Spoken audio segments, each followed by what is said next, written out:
വീഡിയോസിലേക്ക് സ്വാഗതം. ഭ്രമയുഗത്തിൻ്റെ മൂന്നാം ദിവസം കേരള കളക്ഷനിലേക്ക് നമുക്ക് നോക്കാം. അതിനു മുമ്പ് ചാനൽ സബ്സ്ക്രൈബ് ചെയ്ത് തരുന്ന കാര്യം ഒന്ന് പരിഗണിക്കണമെന്ന് വിനീതമായി അഭ്യർത്ഥിക്കുന്നു. ഇപ്പോൾ 8:30-ക്ക് ലഭിക്കുന്ന കണക്കുകൾ അനുസരിച്ചിട്ട് 1,54,00,000 രൂപയാണ് സിനിമയ്ക്ക് ഇന്ന് ട്രാക്ഡ് കളക്ഷൻസ് ഇതുവരെ ലഭിച്ചിരിക്കുന്നത്. അതായത് 58% ഒക്യുപ്പൻസിയിൽ 597 ഷോകളാണ് സിനിമയ്ക്ക് ട്രാക്ക് ചെയ്യപ്പെട്ടിരിക്കുന്നത്. ഏകദേശം 99,639 ജനങ്ങളാണ് സിനിമ ടിക്കറ്റ് എടുത്തിരിക്കുന്നത്. ഇതിൽ തന്നെ 23 ഹൗസ്ഫുൾ ഷോസ് ട്രാക്കേഴ്സ് പറയുന്നുണ്ട് എന്നുള്ളതാണ്.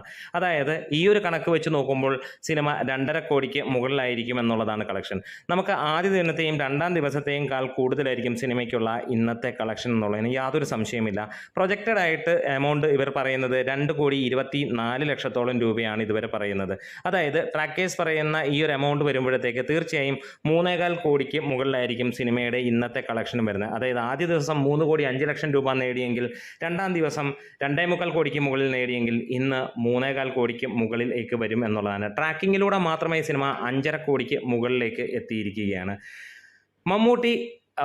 മമ്മൂട്ടി അതേപോലെ തന്നെ അർജുൻ അശോകൻ തുടങ്ങിയവർ അതിഗംഭീരമായി, അതായത് സിദ്ധാർത്ഥ് ഭരതനും കൂടെ ചേർന്ന് അഭിനയിച്ച ഒരു അന്യായ സിനിമ എന്ന് തന്നെ പറയാം. രാഹുൽ സദാശിവൻ സംവിധാനം ചെയ്ത ഈ ഒരു സിനിമ ഒരു വേറെ ലെവലിലേക്ക് തന്നെയാണ് മലയാള ഫിലിം ഇൻഡസ്ട്രിയെ കൊണ്ടുപോയി എത്തിച്ചിരിക്കുന്നത്. വിദേശ രാജ്യങ്ങൾ ഉൾപ്പെടെയുള്ള എല്ലാ സ്ഥലങ്ങളിലും ആളുകൾക്ക് ഒരേ അഭിപ്രായം തന്നെയാണ്, മികവിൽ മികച്ചത് എന്നുള്ളത് തന്നെയാണ്. എന്താണെങ്കിലും ഈ ഒരു കളക്ഷൻ റിപ്പോർട്ടുകൾ സൂചിപ്പിക്കുന്നത് സിനിമ അതിഗംഭീരമായിട്ടുള്ള ഒരു കുതിപ്പ് തന്നെയാണ്. 42% ആയിരിക്കും ഇന്നലത്തേക്കാൾ സിനിമയ്ക്കുള്ള കളക്ഷൻ വർധനമെന്നാണ് ട്രാക്കേഴ്സ് സൂചിപ്പിക്കുന്നത്. എന്താണേലും ഫൈനൽ കളക്ഷനും കാര്യങ്ങളുമൊക്കെ ആയിട്ട് വരാം. ഇതിനോടകം തന്നെ ഇപ്പോൾ ലഭ്യമായിരിക്കുന്ന രേഖപ്പെടുത്തിയിരിക്കുന്ന കണക്കുകൾ അനുസരിച്ച് ഏകദേശം 15 കോടിക്ക് അടുത്താണ് ഈ സിനിമയ്ക്ക് 2 ദിവസം കൊണ്ടുള്ള കളക്ഷൻ എന്നുള്ളതാണ്. ഒഫീഷ്യലായിട്ടുള്ള കളക്ഷൻ റിപ്പോർട്ടുകൾ വന്നിട്ടില്ല എന്ന് അറിയിച്ചുകൊണ്ട് തന്നെ പറയാം.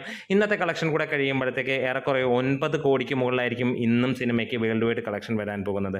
23-24 കോടിക്ക് മുകളിൽ ഇന്നത്തെ ദിവസം കൊണ്ട് സിനിമ നേടും എന്നുള്ളതാണ്. അതെ, ഒരു heavy positive, extra ordinary positive എന്ന മമ്മൂട്ടി സിനിമയ്ക്ക് ലഭിക്കുന്ന കണക്കാണ്.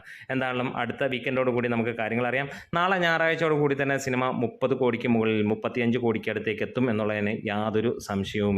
അപ്പോൾ നമ്മളുടെ വീഡിയോസ് ഇഷ്ടമെങ്കിലും സപ്പോർട്ട് ചെയ്യണം. മീഡിയാസ്.